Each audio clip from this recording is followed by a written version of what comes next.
Hello and welcome to CBA, coming to you from Hargeisa, Somaliland. My name is Abdillahi Hassan and you are watching CBA News in brief.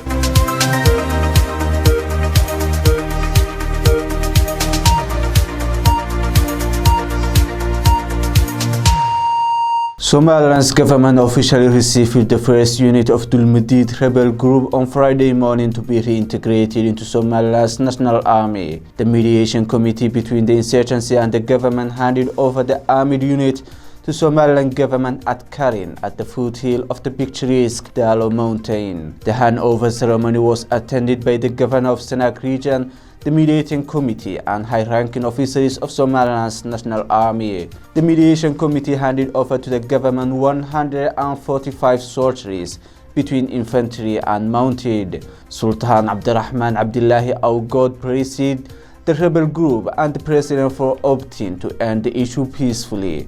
He urged the military to welcome the members of the group in their ranks with open arms. A spokesperson for the disbanded rebel group said that they have now wholeheartedly joined Somaliland's national army.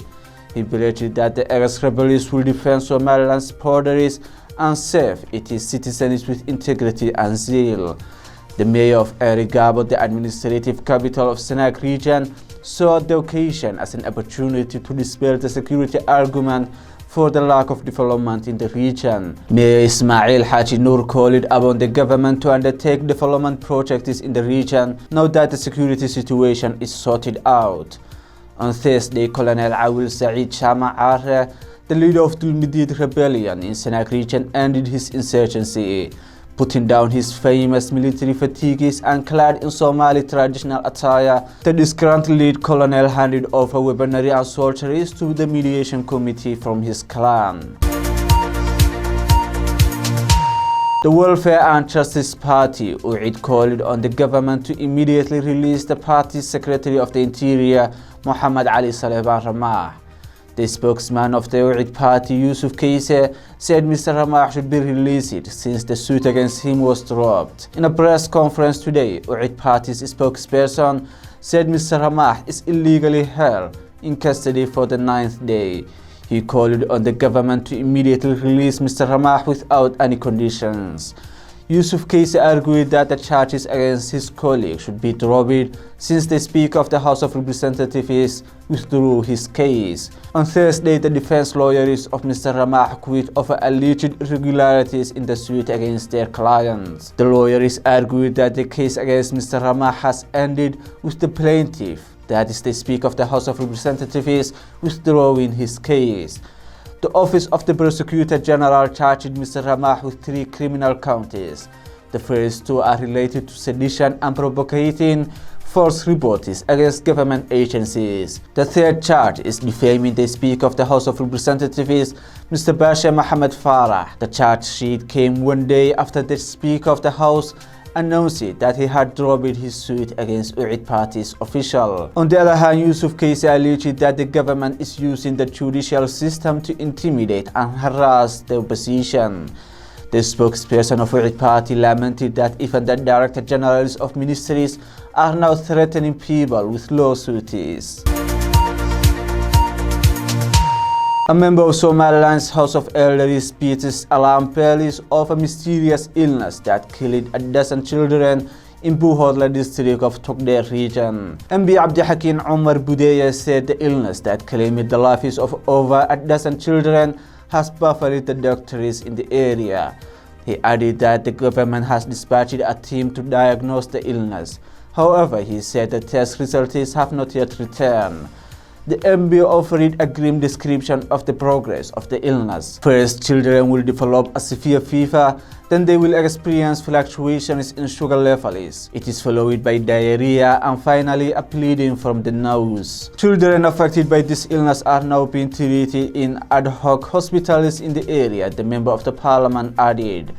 He called upon the government to dispatch ambulances to rescue children in remote areas. The deputy governor of Boorama had earlier told some local media that the mysterious illness was a meningitis outbreak. Ineffective government presence in the area have contributed to the severity of the crisis and the slow response. Boorama is claimed by both Somaliland and Puntland state of Somalia, with neither maintaining effective governance in the district. AFRICOM airstrikes take out Al-Shabaab militants who attacked Somali forces. US Africa Command carried out an airstrike against suspected Al-Shabaab militants in support of Somali government forces who came under attack west of Mogadishu on Friday, January the 3rd. AFRICOM initially assessed that 3 Al-Shabaab militants were killed in the strike and no civilians were wounded. Reports indicate that Al-Shabaab militants attacked Danab and Somali National Army forces conducting patrols near the town of Berbera, around 45 kilometers west of Mogadishu. The Somali National Army's Danab Light Brigade is a commando unit credited with a number of successes, recapturing territory from Al-Shabaab. The aerial strike comes as the 16 Somali Special Forces killed 20 Al-Shabaab fighters and recaptured a number of villages in the lower Shabelle region.